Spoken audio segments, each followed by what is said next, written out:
इस इबारत में ये मसला बयान किया गया कि गुलाम रब्बानी ने एक पुर गेहूं में बैय सलम किया मुर्शिद से, यानी उसको नकद रासुल माल 1000 रुपया दिया और मुस्लिम फी के तौर पर एक पुर गेहूं तय कर लिया गया कि 1 माह के बाद फला तारीख को अदा किया जाएगा। उसके बाद तारीख मुकर्रर पर, मुद्दत मुकर्रर पर ये रब्बुस्सलम गुलाम रब्बानी अपनी बोरी लेकर मुलाकात करने उससे गया और अपनी बोरियां उसे देते हुए ये कहा कि आप वो एक कुर गेहूं जो मुस्लिम फी है कैल करके और मेरी इन बोरियों में रख दीजिएगा, और ये कह करके वहां से चला आया। एक सूरत ये भी हो, या किसी के जरिए अपनी बोरियां उसके पास भिजवा दी और कहा कि वो मुस्लिम फी जो एक कुर गेहूं है वो इसी में कैल करके रख दें। चुनांचे उसने एक कुर गेहूं कैल करके और उन बोरियों में रख दिया। तो यहां सवाल पैदा होता है कि ये मुस्लिम फी की अदायगी हुई या नहीं हुई। उसका जवाब लिखा है कि ये मुस्लिम फी की अदायगी नहीं होगी। अगर वो इस हाल में हलाक होगा तो वो हलाक मुस्लिम इलह मुर्शिद का माल होगा और रब्बुस्सलम का अपना हक मुस्लिम फी में बाकी रहेगा, वो उसका मुतालबा कर सकता है। अदायगी नहीं हुई है। क्यों नहीं हुई? उसकी दलील समझने से पहले ज़ाब्ता समझिए।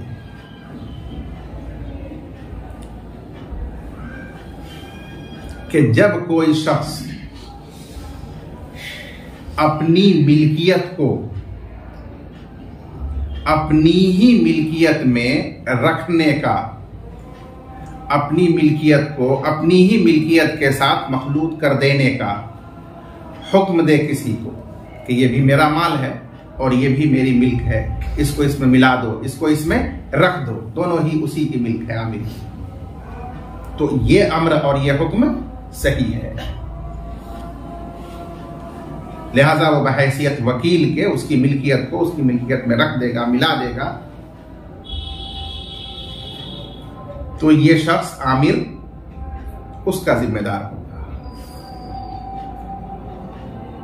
लेकिन जब कोई शख्स गैर की मिल्कियत को कहे कि मेरी मिल्कियत में मिला दो या रख दो, तो यह अम्र सही नहीं होगा।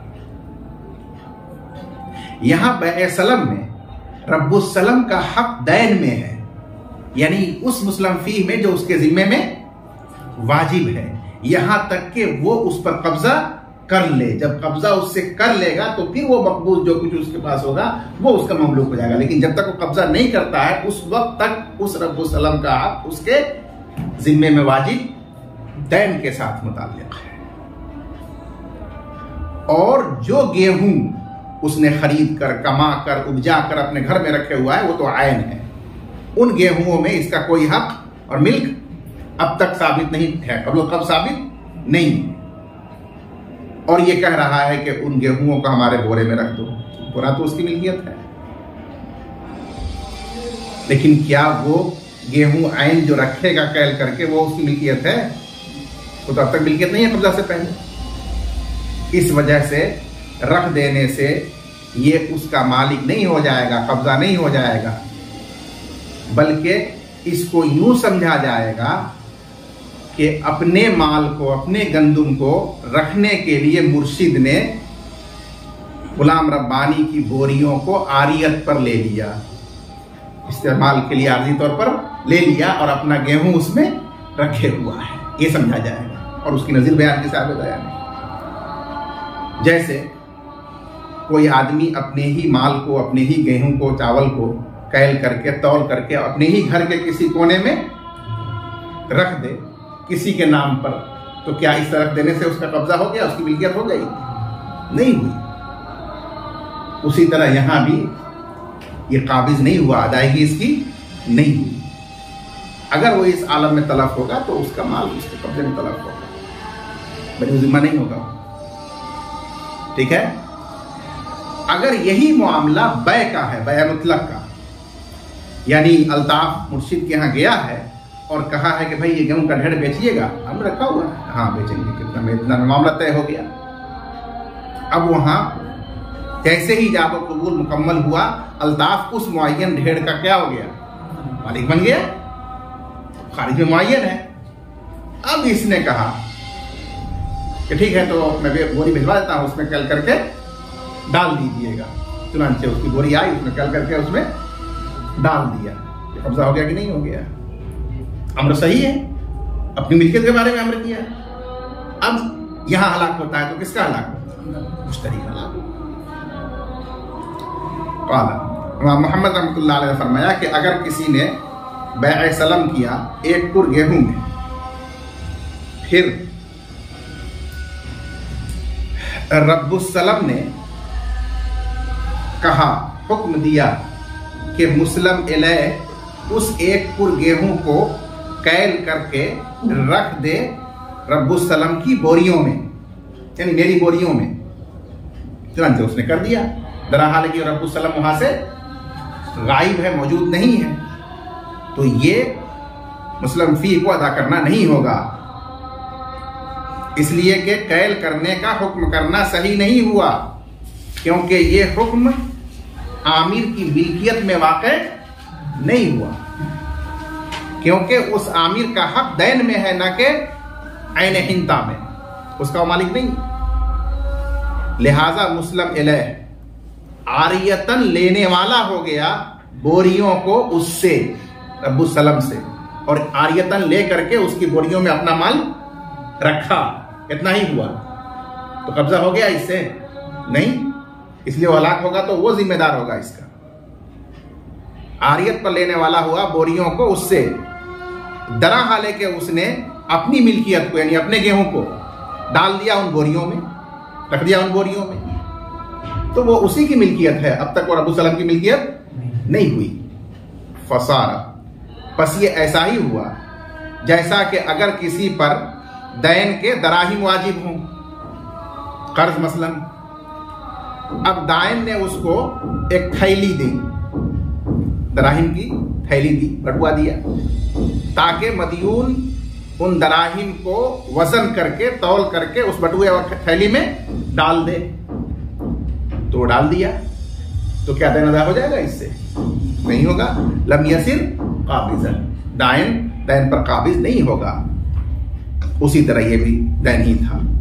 वलौ कानतिल हिंदतु मुश्तरातन, और अगर वो गेहूं खरीदा हुआ है बैअ मुतलक से, बाकी मसला अपने हाल पर है, तो अब वहां कैल कर देने से वो मुश्तरी काबिज हो जाएगा, अब वो मुश्तरी का माल है। लिअन्नल अम्र क़द सह्हा, क्योंकि अपनी बोरियों में मबी को रखने का हुक्म सही है, हैसु सादफ़ मिल्कहु, क्योंकि यह हुक्म उसकी अपनी मिल्क में वाक़ हुआ है। लिअन्नहु मलकल ऐन, क्योंकि खरीदने की वजह से वह ऐन हिंदा का मालिक हो चुका था। अला तरा, क्या आपको मालूम नहीं है कि अगर ये मुश्तरी बाये को हुक्म दे पीस देने का, कि जो गेहूं मैंने खरीदा है उसको आप पीस दीजिए अपनी चक्की में, चुनांचे उसने पीस दिया।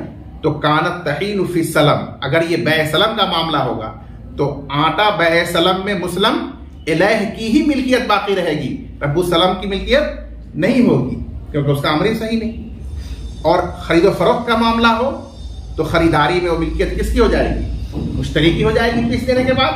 अब उसका मालिक काबिज मुश्तरी हो जाएगा लिसिहतिल अम्र, अम्र के सही होने की वजह से। इसी तरह अगर कोई शख्स दूसरे को कहे कि ये मबी तुम फेंक दो समंदर में, बै सलम के अंदर अबू सलम कह रहा है कि फेंक दो समंदर में, तो उसने उठा करके उसको फेंक दिया, तो वो मुस्लिम इलैह का माल हलाक होगा, क्योंकि अभी तक तो कब्जा किया नहीं था, इसलिए वो मालिक नहीं था, तो आप अपना माल फेंके हैं।